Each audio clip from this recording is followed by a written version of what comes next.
Welcome back for a review of One Piece chapter 1046, which despite its title is only partially focused on Raizo. There's a lot to talk about this week, and I'm anxious to jump into the discussion, but let me quickly say welcome if you're new to the channel. I do weekly One Piece chapter reviews, theory videos, and discussions, so if you're interested, please consider subscribing. It really helps this channel grow, and I really appreciate your support. Alright, so now getting into the discussion. First, in this week's installment of the Germa 66 cover story arc, we see two silhouetted figures have suddenly appeared on Cacao Island, one of the outer islands in Totland and part of Pudding's territory. Given the focus of this short story, it's certainly possible Raizo and Ichiji have returned in Big Mom's absence to reclaim their captured siblings, but I'm not sure that's the case. The Vinsmokes siblings have very distinctive shoes, which don't seem to match the silhouetted figures. Not to mention, the capes worn by both of the intruders have a straight hem, which doesn't match Raizo's elaborate design. That certainly doesn't rule out the possibility they have appeared in a new disguise, and I do believe this emotionless excursion arc may not turn out to be so emotionless. Just as Sanji's German modifications were apparently delayed, perhaps Sora's attempt to rescue her children's emotions from Judge's experimentation simply took a bit longer to kick in with Ichiji, Niji, and Yonji. In time, perhaps their hearts will grow 3 sizes, and caring enough to mount a rescue mission from an emperor's territory would certainly go a long way to demonstrating this growth. It's important to remember Judge also has an entirely self-serving motive in preventing his children from being dissected, as it would mean his science being stolen, so there is plenty of reason for the Vinsmokes to return to Totland. That being said, there are other possibilities for the identity of these two mystery figures, including the Blackbeard pirates. The citizens of Cacao Island do appear to be running in fear. When we last saw Teach in chapter 956, he ordered his crew aboard their ships to set out and claim a certain prize or reward before the Marines. As I said a few weeks ago, I do still think there's a strong chance Blackbeard arrives on Wano before the curtains close on the final act in an attempt to steal Kaido's mythic fish fruit. But another distinct possibility is that he intends to take advantage of Big Mom's absence by ransacking her kingdom and stealing her road poneglyph. This is a possibility I've mentioned in earlier reviews. Big Mom's loss to Law and Kid is a setback and a blow to her reputation, but ultimately she was outmaneuvered without being overpowered. As long as her crew and territory remain intact, her emperor status is unlikely to be diminished. But if Blackbeard also managed to destroy what's left of Totland, Big Mom could be left an emperor without a home, perhaps driving her to Elbaf in an effort to rebuild or reclaim what she lost. It's very difficult to tell based on the silhouettes, but they could match someone like Catalina on the left and Lafitte on the right. Another factor to consider here is when this story is actually taking place in the timeline relative to the current events on Wano. Teach seemed to set sail after the end of Reverie, which took place sometime after the Straw Hats set sail from Totland. Another 2 weeks passed on Wano while the Alliance planned the Onigashima raid for the night of the Fire Festival. Big Mom does appear to be absent during the Vinsmoke cover story arc, so at the very least we can say it's likely taking place after the Reverie. But beyond that, it's impossible to tell when this story arc is taking place relative to Blackbeard's departure. Of course, all of this is speculation, and with another color spread next week, we'll be waiting until at least chapter 1048 for an answer to the identity of these mystery figures, who again may very well turn out to be the Vinsmokes. Moving into the actual chapter, we again open on the rooftop battle between Kaido and Awakened Luffy. I love the way he's casually bouncing, treating the rubberized ground as a trampoline as he imagines new attack names. On that note, I neglected to mention last week that Luffy is still referring to his abilities as belonging to the Gum Gum or Gomu Gomu fruit.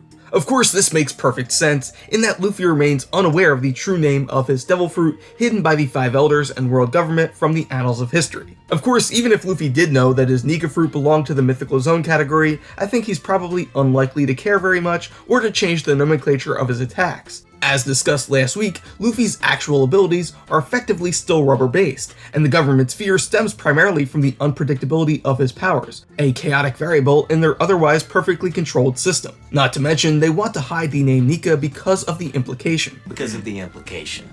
You've said that word implication a couple of times. What implication? The famous warrior of liberation running free in the world may inspire rebellion in others by giving them the most dangerous thing of all: hope in a new dawn or a brighter tomorrow. Rebellions are built on hope. Hope in overturning the present structure of the world.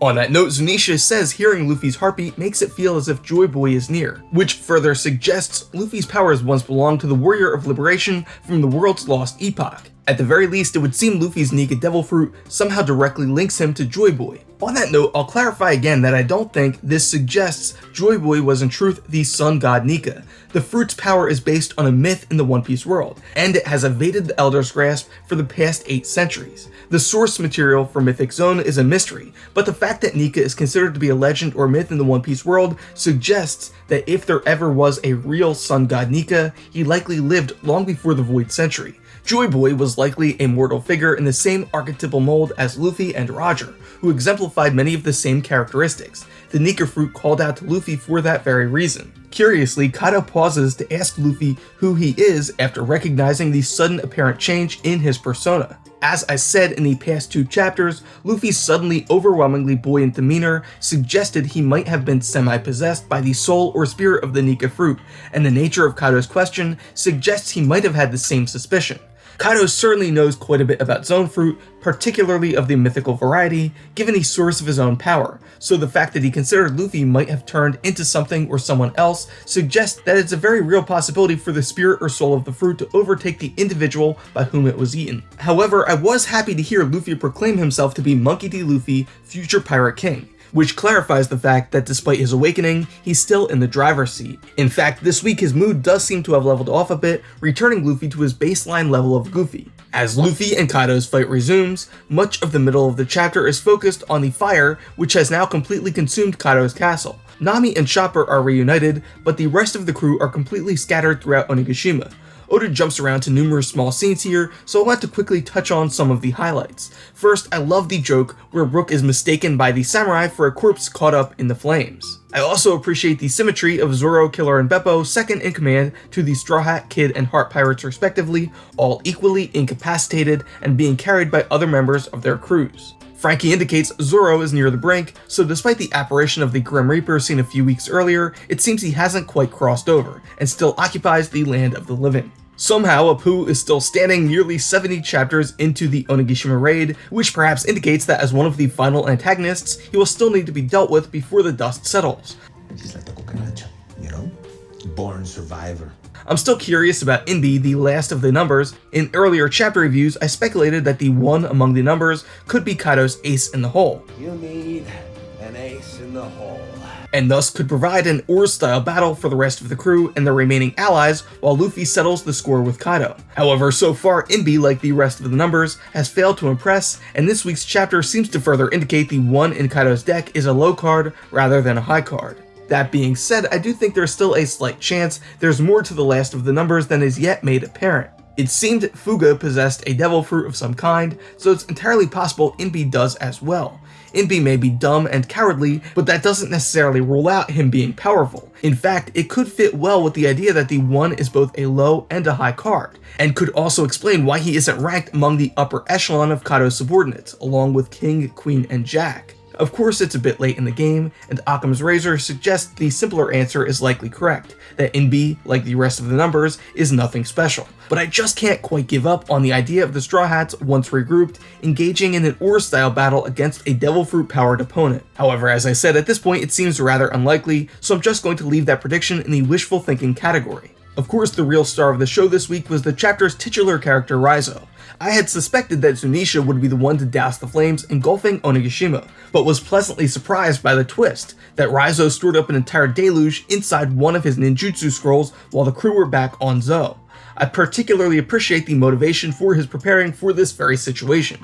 Having once been trapped by Kaido alongside his friends and Oden's family inside the burning castle in Kuri, he never wanted to be left so helpless again, and thus made the necessary preparations. It makes me wonder just how far in advance Oda planned this twist in the battle and Raizo's role in rescuing the entire alliance. It's particularly fitting given the sacrifice that Inurushi, Nekomamushi, and the people of Zou made to protect Raizo while Jack laid siege to their kingdom. On a related note, I really appreciate how cognizant Oda has been throughout this entire story arc of the fact that these Straw Hats and their allies were all fighting in a shared space. By that I mean to say that despite the fact that Onigashima is utterly massive, characters were constantly weaving into and out of scenes as the battle lines were being redrawn. Importantly, even after the Straw Hats were paired off with their opponents, the events of their individual battles weren't isolated or contained to their small corner of the island.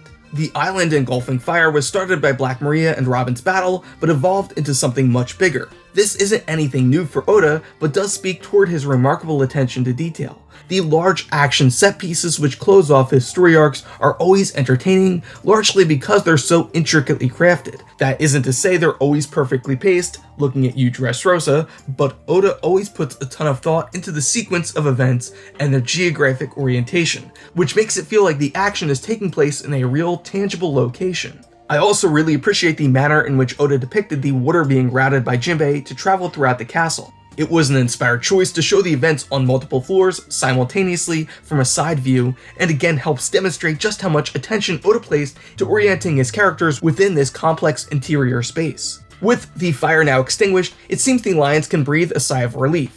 Big Mom, the Calamities, Tobi-Roppo, and Numbers have all been neutralized or ejected from Onigashima, while Tama's powers have swayed most of the gifters. Aside from Apu and Inbi, it seems there are no longer any high-profile opponents left standing on the lower floors, leaving only the big boss, Kaido, remaining. Fittingly, we then return to the roof, as Yamato urges Momo to make haste in making more flame clouds, as she predicts Onigashima is about to fall. And I'll take a second here just to appreciate how cool the final panel is, as Luffy and Kaido prepare to square off for what very well could be their final exchange of attacks in this battle. Yamato's words accompanying this confrontation suggest Kaido's defeat is imminent, and Luffy, continuously demonstrating the ever-expanding limits of his new powers, appears to grab a bolt of lightning to use as a weapon against Kaido. You're gonna eat lightning, and you're gonna crap thunder. You're gonna become a very dangerous place. Is this how lightning works? Not at all.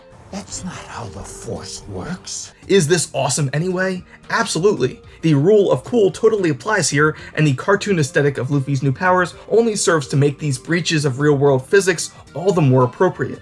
Yes, science! Yamato suggests Onigashima's descent is imminent, which again begs the question of just how close we are to the true climax of the battle on Wano. Everything in this week's chapter suggests We're in the endgame now. the fire has been put out, all of the sub-commanders have been defeated, and all that's left is Luffy's battle with Kaido. Yet I stand behind what I've been saying in recent chapter reviews, that there's one more twist or inflection point still coming before the battle concludes.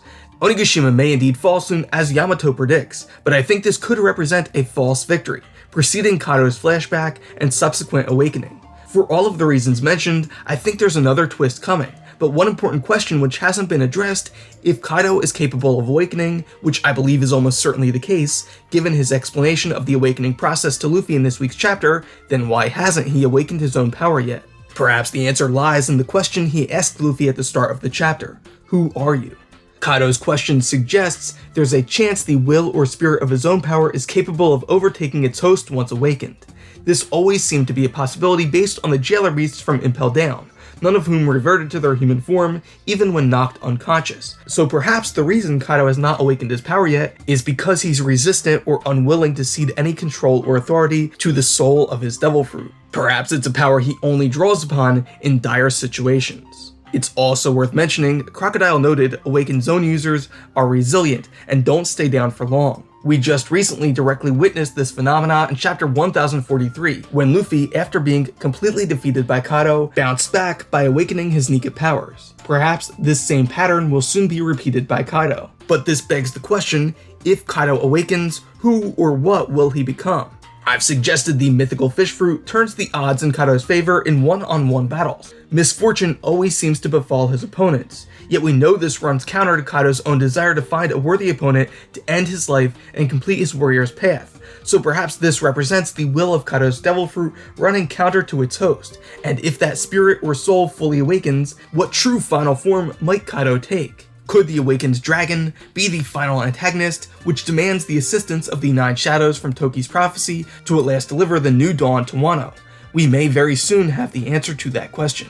Last week I left you with the perhaps crazy prediction that giant awakened Luffy, somehow carrying the soul, wills, or even shadows of the Akazaya samurai, could draw the large sword embedded in the bedrock in front of Onigashima in the last round of his fight against Kaido. So in similar fashion, this week I'm going to suggest Momo's efforts to catch the falling island could potentially fail to save the flower capital, at least initially, with Luffy's awakened powers instead bouncing the island skyward, giving Momo a second chance.